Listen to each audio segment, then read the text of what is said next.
What is going on, guys? My name is Jay and welcome back to the Banjo Kazooie Let's Play. Now, we don't have that many worlds to go. We have 3 to go.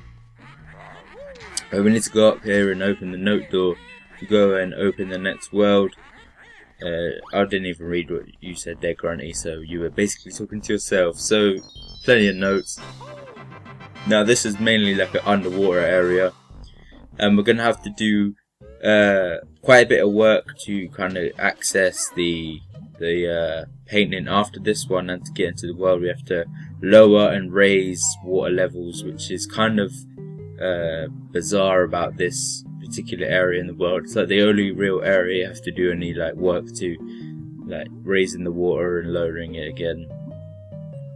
However, there is a way of getting to the Rusty Bucket Bay portrait, which is the next world after this, with only raising the water level once, and you'll be seeing it in a minute when we get out of here. There's like a grate which we can, when we raise the water level after completing Mad Monster Mansion, we'll be able to go through that grate, as you see over there right in front of me.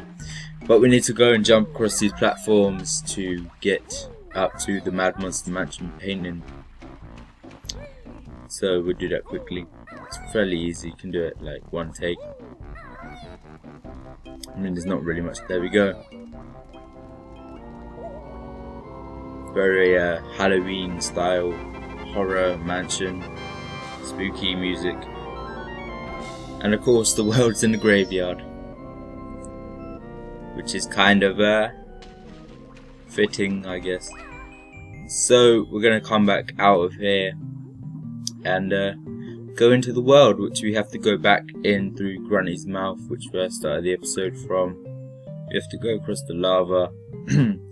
And yeah, we'll be there. So I will meet you guys there.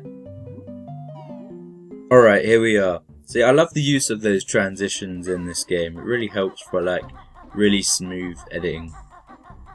So now we're going to go past the portrait. Let's change the camera angle, there we go. And as you can see, there's another kind of entrance way in here, which is obviously the world. So here we are in the graveyard. These graves come alive after we complete the world, but we're not going to go into the world just yet because we actually need to do something as Banjo. And when we come back out of the world, we're going to do the transformation. Yes, there is a Mumbo in this world, and unfortunately the transformation can't exactly attack, so we needed Banjo to break open those gates. Don't worry, you'll see by the end of the world what I was going on about. You know, I think it's kind of weird because, you know, obviously this game is really old, so most people played it, but at the same time I kind of hold back on certain information just to kind of keep it a surprise for those of you who are watching this who haven't played it before, because I know there's probably a vast majority who haven't played this game as well. So I'm going to start off by breaking the windows. Yeah, these bats are annoying, I hate them. They kind of look like a dog's head and a bat's body. I think there's notes in there, so we might as well start off. No, there's just these are very different, like portrait monsters. They're not got flesh on them, which is kind of like they're custom made for this world, because you know everything's like spooky and haunted and decrepit. So get these notes,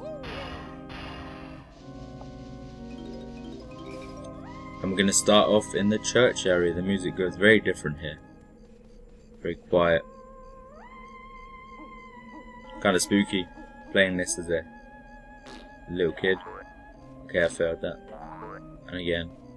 So we need to shoot eggs into these guys, and they sprout flowers. Oh, and there's a grave that comes alive. So yeah, there's 5 of these pots, I think, and you have to shit in their heads, basically. And they have very like weird voices, like thank you. Okay, I pressed the wrong button, and again, what the hell? Okay, yeah, you can miss. You have to get like the angle right. Most of the time it's relatively easy, but you know, it's kind of, the physics in this game aren't like exactly very realistic. Let's just put it at that. So I think there's 2 more. Obviously, you can guess what you get at the end of it. You get a Jiggy. And there is a stained glass window around here which we can go into. And I think there's some notes in there, I'm not sure. Might as well get this one. There we go. There we go. First Jiggy. Relatively easy. Since this world is the third from last, you would have thought it'd be pretty hard, but you know, it's relatively easy. So here's the stained glass window we can go into. No, there's no notes in there, but we might as well collect some of this stuff. An extra life. Can't go wrong with that. So there, note to self, there's no notes in there. Right, I think we'll do the maze next. But yeah, I really do like this world. I like the whole theme, and you know, the challenges and the jiggies are pretty pretty easy, but not too easy, you know. Oh yeah, I should mention the ghosts. You can only kill them from golden feathers. Same with the mummies in Gobi's Valley. Although the ghosts are, I'd say they're substantially more annoying than the mummies, because you know you have to jump up to get them, and sometimes you don't get them on your first go, like I just did there. And sometimes you could like spend 2 or 3 golden feathers trying to kill them, which is kind of annoying. So I think there's 2 Jingos in the maze. I'm probably wrong, because that wouldn't really make sense having 2 Jingos in one location. But there is like random notes scattered around the maze, so be sure to pick them all up. The maze ain't really that hard to navigate, which is probably because of the nice camera angle they've got. They did it in a way so you can't exactly see like the whole maze. Okay, I've gone the wrong way. There's 2 entrances to that. That one leads back to the start, front of the mansion. It's not really that big to be a mansion. It's just more like a, I don't know, a big house. But you know, it is what it is. I'm not really arguing it. It can be a mansion if it wants to be. You know, it's quite a big. It's definitely a big house. I'll give it that, but I don't think it's big enough to be a mansion. But it doesn't really matter what it is and isn't. So I think we'll go and get the notes and the jiggy on the church. Yeah, that isn't gonna work. We have to jump on the grave, like old times. R.I.P. Right, we need to use chicken legs up here because Banjo would fall off this, even though it ain't that steep. It doesn't make sense. I mean, there's other things that Banjo is able to keep his balance on, but not this for some weird reason. So there is a hole around the back. Yeah. See, I remember this world relatively easy. You know, if it's something you like, you know, you're gonna remember certain things about it. Trying not to fall off this, it's kind of tricky to get these. Nope, they almost fell off there. Right, there is a jiggy at the top of this. Ooh. I forgot what this thing is called with the. It's obviously it's a compass, but it's not a compass. It just tells the directions like a compass, but it's not a compass. I don't know what that. I can't remember the name of that. We'll go do the roof next of the mansion. You can probably jump to it from here. I'm gonna try it anyway. Let's go. And there we go. Need Talentron again. I call it Talentron and chicken legs, like, you know, you can call it either one, but probably break these windows because we need to come back up here later as the transformation.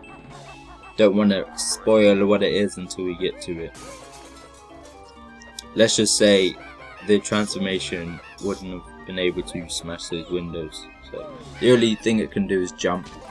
You know, so it's a passive transformation, so it doesn't have any abilities really, other than it can get certain jiggies that we can't, and